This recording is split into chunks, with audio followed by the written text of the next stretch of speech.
All right, welcome to the Sweet Science of Fighting podcast. Today we have Martin Bingisser. Welcome, Martin. Hey, thanks for having me on. It's good to catch up with you again. No, thank you for coming on. I've been a guest on your podcast now, so I've got to pay back the favor. But for the listeners or for the audience now, do you want to give us a brief background of yourself, and then we can dive straight into the periodization topic? Yeah, so we've met each other a couple of years ago at the Vern Gabeta's Gain conference. Like 5 years ago now, wasn't it? It's been a while, exactly. I think a lot of people at Gain, I got a couple pots on the iron. My main coaching role at the moment is national hammer throw coach for Switzerland. I was 11-time Swiss champion in the hammer throw, and then I've transitioned to becoming a coach here. So I work with some of the top hammer throwers in the country. Outside of that, and we've worked together here on Hammer Media. It's a company I own and run. It's hmmrmedia.com. We've got a bunch of podcasts, articles, videos, training resources up there from 25 different contributors, yourself included, me, but different people from all kinds of different sports, just talking about how we can improve athletic performance, sharing ideas on different topics. So those are the main things I'm working on. I also am doing strength conditioning on an ad hoc basis with different athletes in different sports. We've done quite a bit of work with rugby the last couple of years, as well as a new adventure, learning about something new and team sport context, contact sports, where I've taken a lot of stuff from you on the contact, which, as you said, fighting is also a contact sport. Some fights in rugby, not as many though. But so yeah, that's a little bit about my background. No, I actually just remembered, you actually did a video with Joel Jamieson way back, wasn't it? On what was it? On 8 weeks out, yeah. On Bondarchuk and periodization, exercise classification stuff. Yeah, so he's from my hometown of Seattle, and I met up with him one time when I went back there, and we did that, and that was actually one of the first things that kind of got some of the stuff I was writing and talking about outside of the very small world of hammer throwing, and had people talking about, okay, how can you take some of these ideas and apply them elsewhere?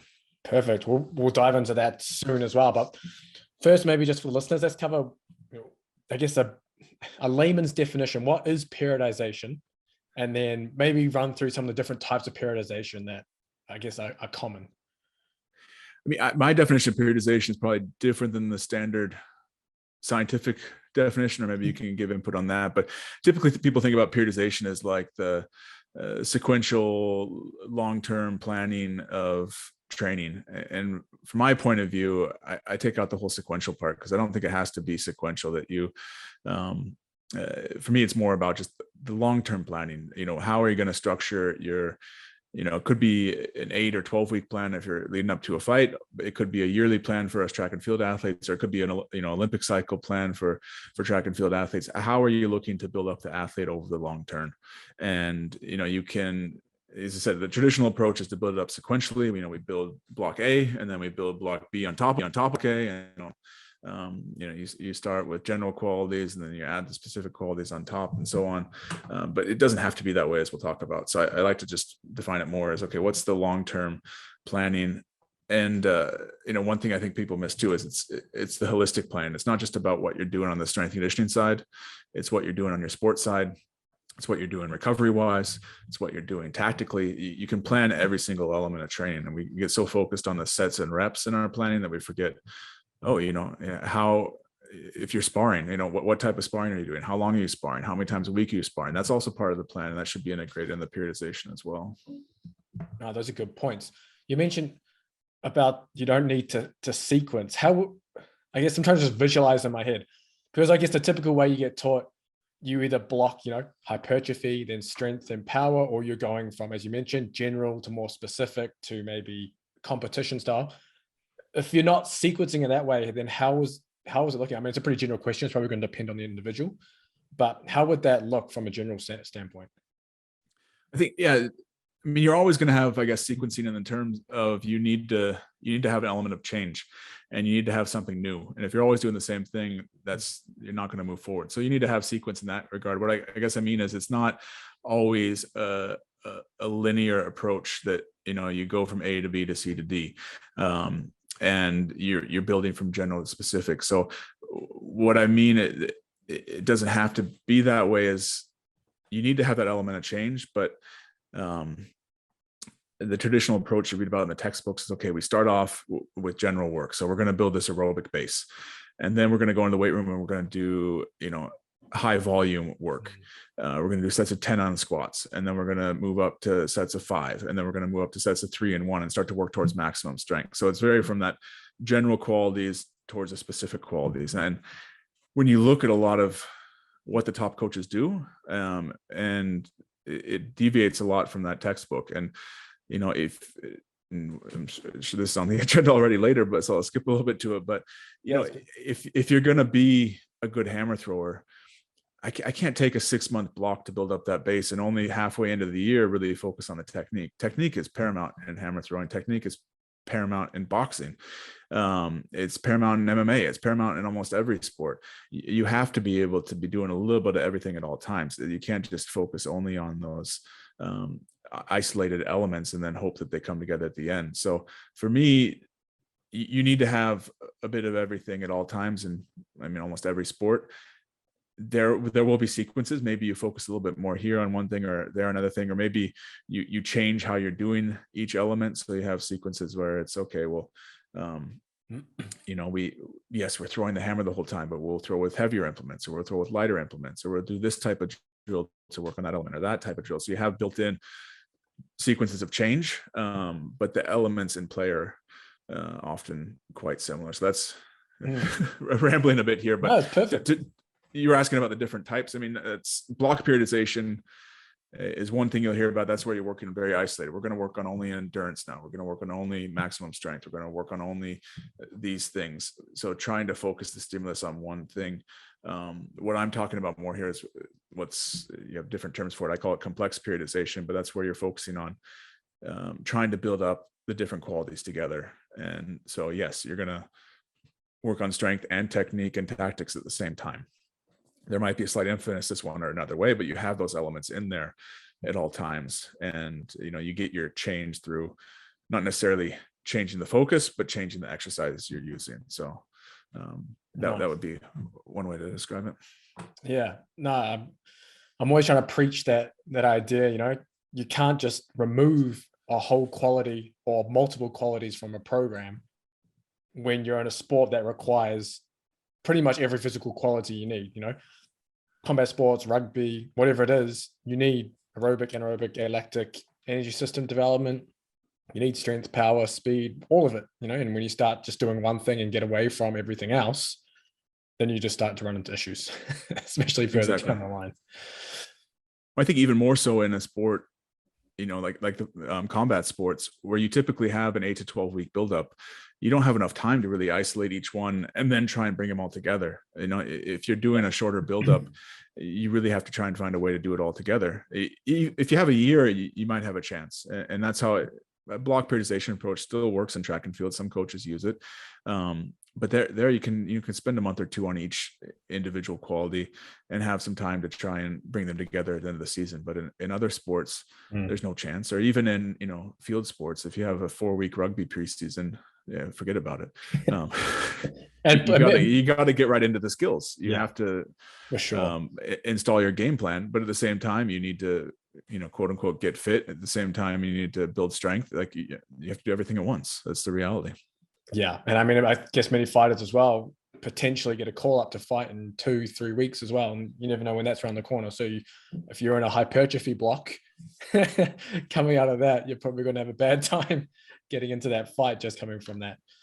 But like Gennady Turetsky was one of the top swim coaches, the Russian who went down to Australia and worked with what's his name, the big Russian sprinter swimmer, 50 free. Anyway,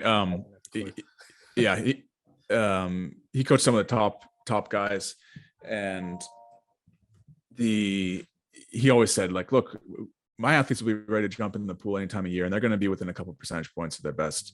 And you can't say that with a lot of people using traditional periodization, but you can jump in and you're not going to be maybe at your top, but you're going to be close. And if you get that call up for a fight and you've been doing a little bit of everything, then you're going to be close to your best.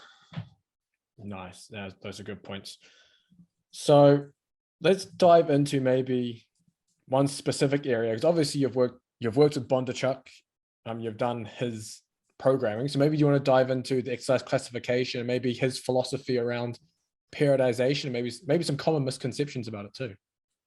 Exactly. So I mean, Bondarchuk is for those who don't know, he's a hammer throw coach. He was the world record holder in the early 70s, became the Soviet national coach, and was, his athletes set world records. They won basically every medal from 76 until 92 when the Soviet Union fell. He completely dominated the sport of hammer throwing. On the technical side, also reinvented the technique quite a bit, but was quite progressive also in the periodization and planning. And that's where I think his ideas get a lot of carryover. And what I like about his approach is that he was my coach for a while. So that part of the reason I like it is it worked for me, but he tries to simplify things in an area where it can get really complex. I mean, everybody's a bit different. What works for one athlete won't work for another. This is one of the reasons that got me interested in periodization, is because when I was 19 years old, I went to university. I showed up with a bunch of other freshman athletes. We all got the same exact program. And, all of my training partners were improving their bench press and squat 10, 20%. I mean, we're 19 years old. We're full of hormones. We should be getting stronger. And after 8 months, I was like, a couple kilos stronger in the lifts than I was before. And I was like, why is this the case? Everyone else is getting better and I'm not. It's because everyone's a bit different. We react a bit different. And it's not as formulaic as we make things out to be. And so that's what attracted me to Bondarchuk, is he's very individual in his approach, but it's not individual in the sense of there's this huge mathematical formula that you have to crunch the numbers and then this will get you the perfect plan. It's more, let's do the basic things. We put together a plan with the basic elements there, and we do it until it stops working, and then we'll try something else. It's a really simple approach. And that's where it comes from. And to talk, it starts, you do a basic plan. Well, what does basic mean? For him, you can break down any sport into 4 categories. You can nitpick about what's in this category, what's in that category, but the idea is like, you got 4 basic things. You got the sport itself, which he calls a competitive exercise. For us, that's throwing the hammer. You have specific strength exercises. He calls those specific developmental exercises. But those are things where you take a part of your sport, so you break it down into its part so you can overload it a little bit. So for us, if you watch the hammer throw, or if you have no idea what the hammer throw is, we take this ball and chain, twirl it around 4 times and launch it into a field. A specific strength exercise might be, just taking, instead of a 7-kilo hammer, we take a 20-kilo kettlebell from a standing position and throw it. So we're emphasizing that release movement. We're breaking it down to one element of the throw, taking something a bit heavier. So we got the overload and working with it. And overload doesn't have to be heavier. It can be faster. It can be overloading, balance. You could be doing it on an unstable surface or something. So you're overloading a different component, but the idea is you break it down into its elements and make it a little bit harder. So that's the second category. The third category are specific preparatory exercises. And that's where you start to have exercises that they don't look like the sport, but they're training the same muscles and they're training the same energy system. So hammer throw is an explosive sport. We're using the legs, we're using the whole body, going in the weight room, doing cleans, doing squats, those types of things. They don't look like the hammer throw, but they're building the same muscles. They're building explosive strength. So that'd be kind of the third tier. And then the fourth tier are general preparatory exercises. These are things where you start to get away from the sport completely. You're building energy systems that are different. Might be doing circuit training, work capacity work, things like that. And so he uses that kind of as a checklist. These are the 4 areas. They're also kind of the priority too. Like the priority for everyone should be their sport. That doesn't mean that the third and fourth categories don't play a role. I mean, if I weigh 180 kilos and I'm completely out of shape, I'm not going to be able to do the train I need to get the throws I want in the first category. So you have to have the general exercises there. You have to have the raw horsepower. You have to have the overall fitness to be able to prepare you to train. And so those third and fourth categories are always going to be present because you need to prepare yourself to train. But those first 2 categories are there to prepare you to compete. And, he has a little bit of those elements available all the time. And yeah, the checklist is then let's take a couple from each of those categories. We'll put that into a training program. You got 4 categories. You might get maybe 10 exercises out of that, 3-4 specific exercises, a couple key whole body exercises in the weight room, and some, core circuits or things like that. And, that's your training plan. You get maybe 10 exercises, you do it, you repeat it. Might do it 5 days a week. You might do it when I was training with him, we trained 10 sessions a week, sometimes the same thing 10 times a week, and you repeat it. You track your results until you stop getting better. Like I said, maybe that's after 3 weeks, maybe it's after 6 weeks. And once you stop improving, then you change it up. So it's a pretty simple approach. But like I said, he calls it complex in that you have all 4 categories present at the whole time. Other approaches would, like a more block periodization approach would be, okay, let's start in the general category. Let's do that for a month. Yeah. Let's move to the specific preparatory exercise for a month. Let's move to the specific development exercise for a month, and kind of isolate those qualities. And he's trying to bring all those qualities together. Real simple. Do the same thing over and over, and then wait till you stop improving and then change it. So you mentioned about your exercise classification. You're doing a bit of everything instead of just the GPP and just SPP, etc. Why do you think that works so well compared to just blocking it? One thing I've noticed in the hammer throw world, and I think it applies to almost any sport, is when you try and build up, like, let's say you use a more traditional approach where you do GPP and then SPP and this. Okay, you get a really good base aerobically in the general phase, and then let's say you get a really good hypertrophy phase, and then you get a really good max strength phase. Well, you spend 4 weeks on each, that's 12 weeks. And then you get into the technical phase. You're fit, you're strong, but your technique is shit. And what does that mean? Like, who cares how strong you are if you don't have the technique to apply that force? And then by the time you build up that technique, it's been, 12 weeks since you've had the aerobic phase, 8 weeks since you've had the hypertrophy phase, 4 weeks since you've had those qualities start to drop off a little bit. So yes, your technique's coming back up, but it's always these waves are never aligned. You build one up and it drops off, and you build another up and it drops off. And what you want in any sport is to have hopefully all your qualities in line at the same time. You want to be strong, you want to be fit, and you want to be technically proficient all together. And it's a bit difficult sometimes to align those. And also, it's not just the fact that the physical qualities drop off, but it's also the fact that your body changes. If you get stronger, your timing is going to be different. If you get bigger, your time is going to be a bit different. It takes your body time to adjust to that. And by the time you adjust and put it into your technique, whatever extra benefit you got from putting all your energy into maximum strength, it might have dropped off a little bit. So with the kind of the complex approach, train everything together, you will not get as strong in 4 weeks focusing on everything as you will as focusing on one thing. You're not going to get a 10% maximum strength gain. You might get a 1 or 2%, but that 1 or 2% you can use because you're training technique every day, and it's usable strength, not just weight room strength. It's strength that you can put into your sport because you're training every day, and you're going to be able to bridge that gap. Yeah, for sure. You also mentioned about you would do the same workout multiple times a week essentially, and then track the progress basically with your throws. Just thinking now, I wonder if was that the Bondarchuk philosophy where you do the same workout until you see no change or improvement in that competition exercise, and then you change the variations, or is there another way of, using that style without having to do the same workout all the time? The simplest model is we would do the same thing over and over. Yeah. Now that can get a bit monotonous. At the same time, if you have a good training group and you're doing the same thing, it's not boring. I think a lot of people look at it on paper and say, how could you ever do that? It's like, well, you're training with your best friends, you're working with the best coach in the world.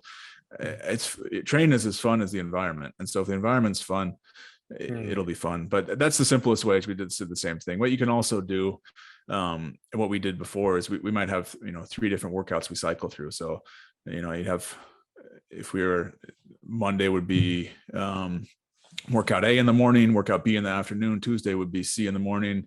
Tuesday afternoon would be a rest, and then we kind of cycle through. So we're doing kind of the same thing, repeating, but it's broken up into different sessions. So it's not necessarily the same thing every single session. But an advantage we have in the hammer throw is we know exactly what shape we're in every single session. We can pull out the tape measure, and other than a few environmental factors, if it's terrible weather or something like that, we know I threw 68 meters today. That's how good I am. You can't quite say that in MMA, at least to that quantifiable level. You can't do that in rugby. You can't do that in a lot of sports, but we can go out and see how good we are every day. And, Mona in weightlifting, the same thing. If she wanted to, you can, with either max testing or even with velocity-based work, you can kind of see, okay, this is where I'm at. And that allowed us to kind of gauge the long-term adaptation. Are we adapting?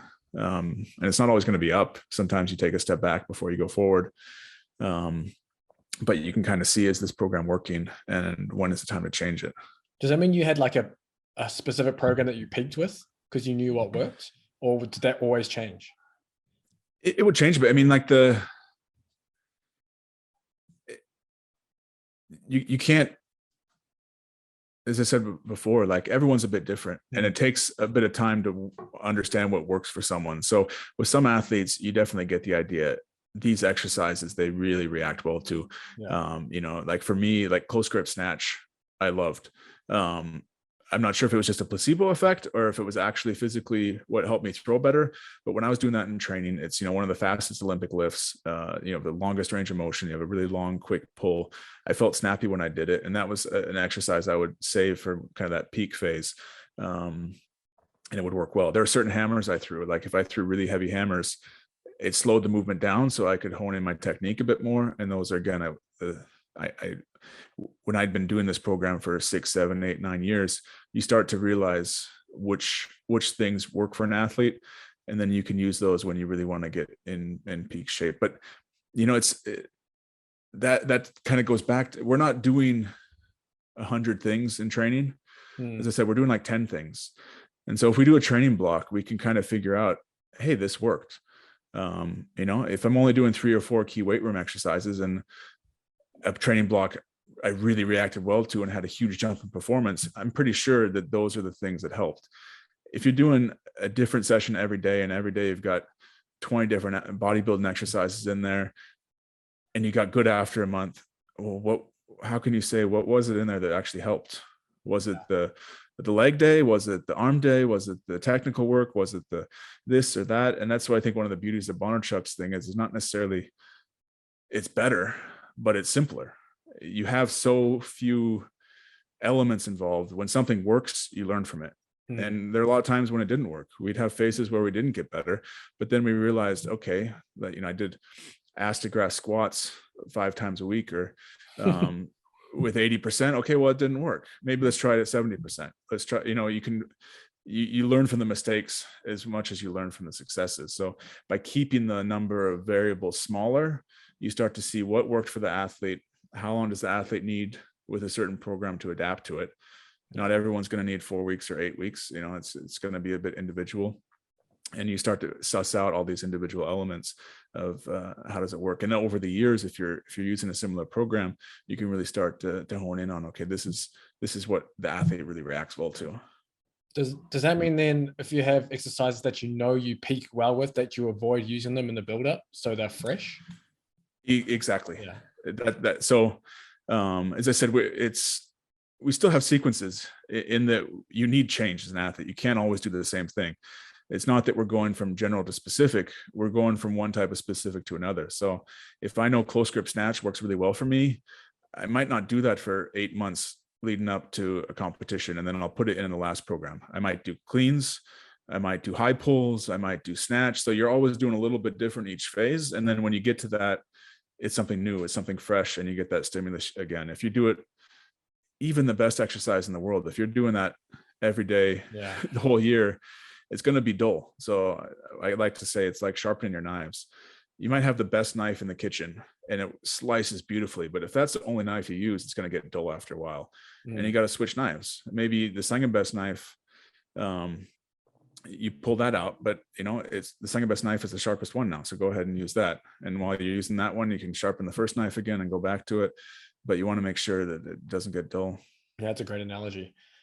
Do you have then maybe some examples? Maybe we can use MMA because I guess it's the most hybrid of all the combat sports. Breaking down, say, exercise classification for MMA. So from the competition all the way down to GPP. Yeah, and here's, I said, it gets a little bit towards gray areas because Yeah. at a certain point, what category something then is in doesn't really matter.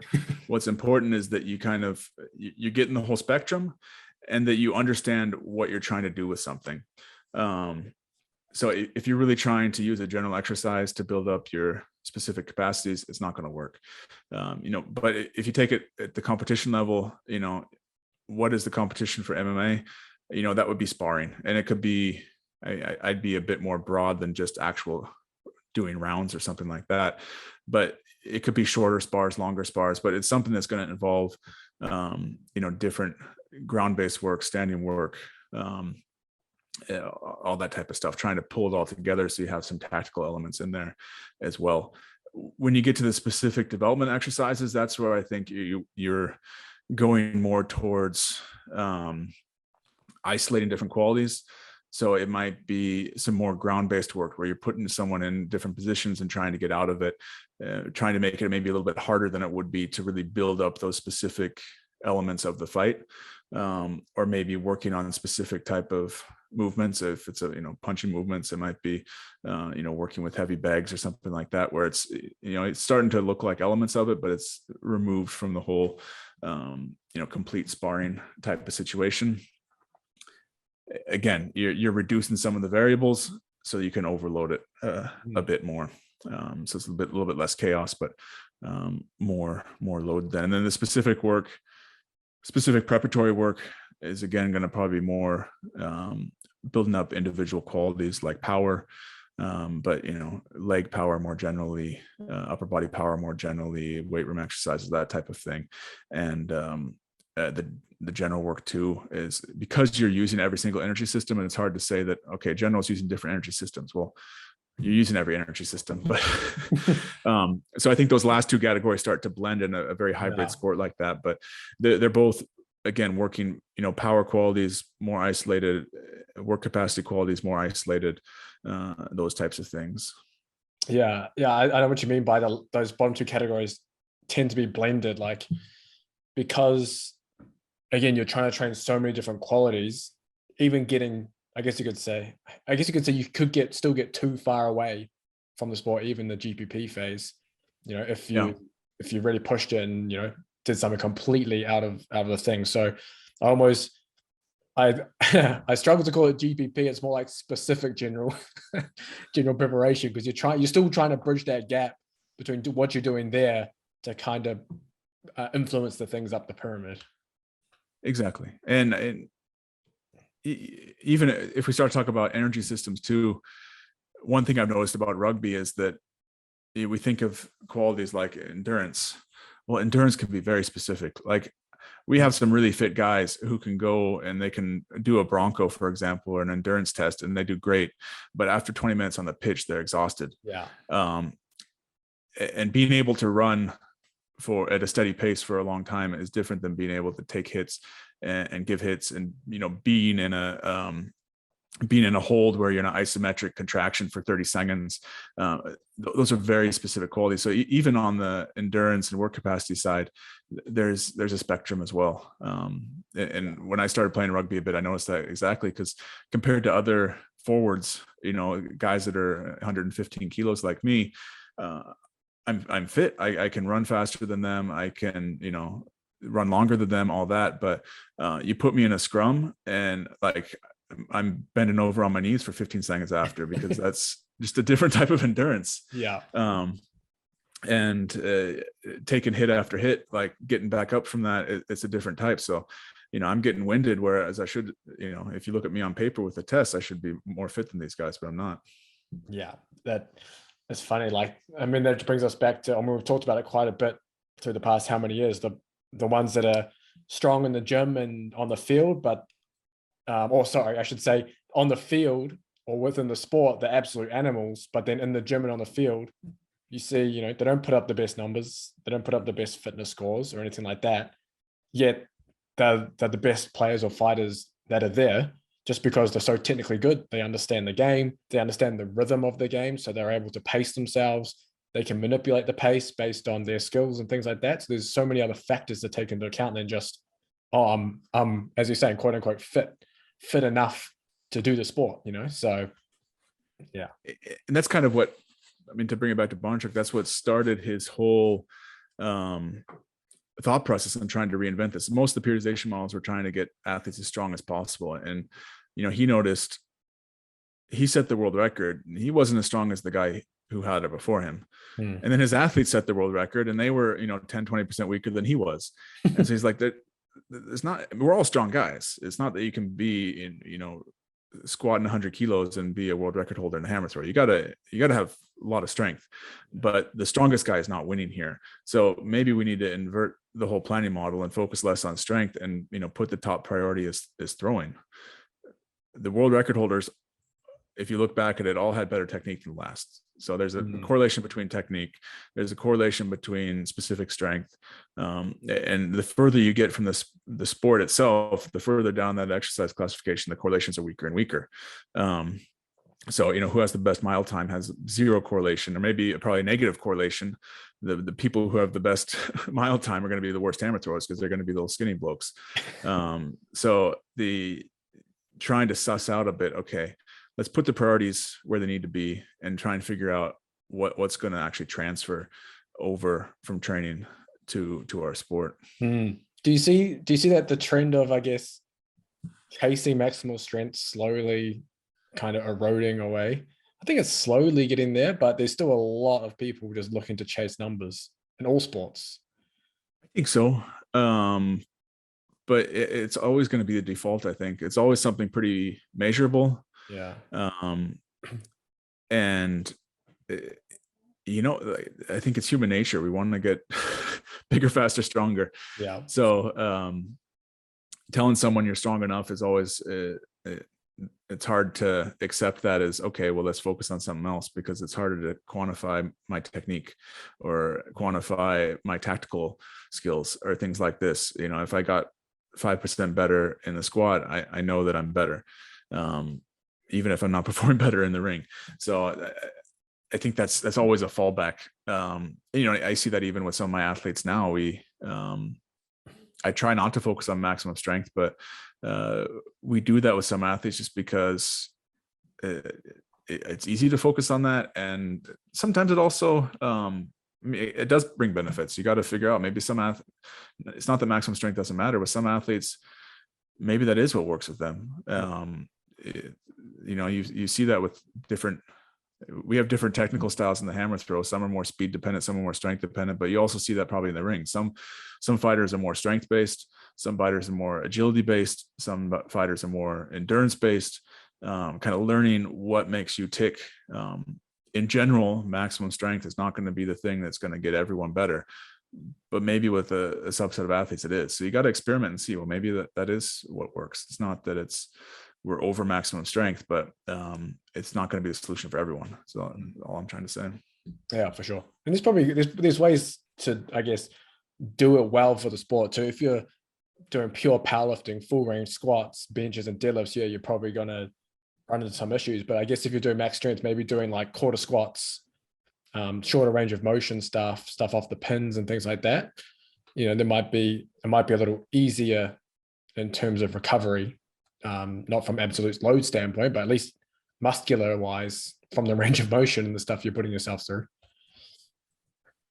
Yeah, exactly. And as Bondarchuk would say, you can train maximum strength, but it shouldn't be too much to the detriment of those more specific categories. So, you know, if you're training maximum strength, that means going ass to grass squats 90% all the time. Yes, you're going to get maximum strength, but you're going to be so fatigued the next day or two, you're probably going to not get as good of technical training in. So train maximum strength more sensibly, like you say, maybe quarter squats, maybe full range, but okay, less frequent, or maybe more explosive, or trying to figure out a way where that work doesn't work to the detriment of the technical development, because you can combine them both. And unless you're like an Olympic lifter or a power lifter, I've seen almost every athlete can increase maximum strength with 2-3 sessions a week. They don't have to be going into that red zone every single session. You can get maximum strength gains without going crazy, and you can still keep that focus on the specific work at the same time. Because you can literally, like, you can lift, I guess for the listeners out there, you can do anywhere from 65 to like 80%, and you can keep the volume generally low, and you can still improve maximum strength just from sitting in those ranges, less fatigue. It's almost the opposite of that high-low model, where obviously with the energy systems, you're looking at really high outputs and speed, and then the really low-end aerobic stuff. But then with strength training, it's like you want to sit in that middle ground, and it seems to be a nice way in the gym to be able to get stronger, but not have so much fatigue carrying over to whatever else you need to do that day. Yeah, and as I said, we would sometimes train up to 10 times a week. Well, if you look at that training, even if we're doing squats, we were doing squat 10 times a week, but we were doing 3 sets at 70%. Yeah. If I'm doing 3 sets at 3 by 3 or 3 by 5 at 70%, I can come back and do that again later in the day. I can do that the next day. It's easily recoverable, but it's also, you would see strength gains from it just because the amount of volume you get in a week is crazy. Even if you're doing 2-3 sets a session, that's 20-30 sets a week of squats, high intent, a high speed. So yeah, it's, if you talk about a high-low model, it's in the middle as far as 1 rep max, but it's on the higher spectrum in terms of velocity. So you're in higher spectrum in terms of power. So you're getting a lot of good qualities out of that, and you can push up the maximum strength at the same time without the detriment of just feeling sluggish, feeling sore, and all those other side effects that might affect the specific work. Awesome. I actually want to touch on the residual training effect stuff too. So we're in the process of writing and publishing I guess we can call it a counterpoint to the current residual training effect. So maybe you want to, just for the listeners, define or explain what the residual training effects are, and there may be just some ideas around that in terms of training and how it can potentially influence or not influence training. So this comes back to, like I said, block periodization, and Vladimir Isrin is one of the chief authors about block periodization, and has put together his kind of model of block periodization. A lot of it is based around what he's defined as the residual training effects. And if you if you spend, as I said, 1 block focused on 1 quality and another block focused on another quality, it's important to know, okay, after I finish the maximum strength block, how long is the residual training effect? How long do I maintain that quality I just built up? Because that helps me allow how long can I go without it before I have to go back to it. So if the residual training effect for maximum strength is 4 weeks, that means after a max strength block, I could do something different for 4 weeks and come back to it. And, I'm, plus minus a few percent from where I was. If I go 6 weeks, then whatever gains I had, I start to lose more of. So he's written in literature his interpretation of how long the residual training effects are for different qualities to help with planning it. And what we've been talking about is, of course, there are residual training effects. When you train something, after you stop training it, it's going to fall off. How long it takes to fall off, how much it takes to fall off, those are up for debate. And that's, with Isrin's work, he makes it seem like much more formulaic. If you train this quality, you will retain it this long. And it's not that simple, because there's so many factors at play. I mean, first and foremost, everyone knows this firsthand, like your training age, how long you've trained. If you've been, for instance, I haven't done cleans. I've been focusing a lot on snatch lately. I haven't done cleans in months, but I could probably walk in tomorrow and be pretty close to my clean, because I've been training them for 20 years. The longer you train, the easier it is for a quality to come back. Same thing on the technical side too. I've taken so many hammer throw. It's over the year that I haven't thrown a hammer since last June, but I could probably walk in and my technique's okay. So training age plays a role. What you do during that break, are you just, sitting around doing nothing? Or are you doing other peripheral exercises? If I don't do any train at all for a month, my qualities are going to drop off faster than if I do cross training or some other peripheral training. And there are all these different factors involved.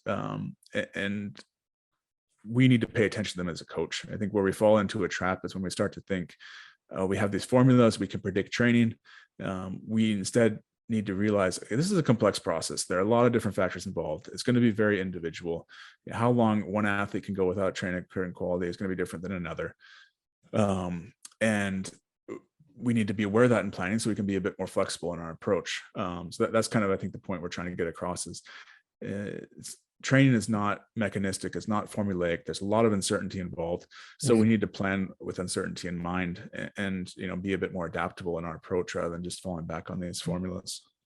Yeah, it's funny how we can give such precise, almost like down to the day, plus or minus a few days, whether a quality lasts. I mean, yeah, as you mentioned, there's so many influences.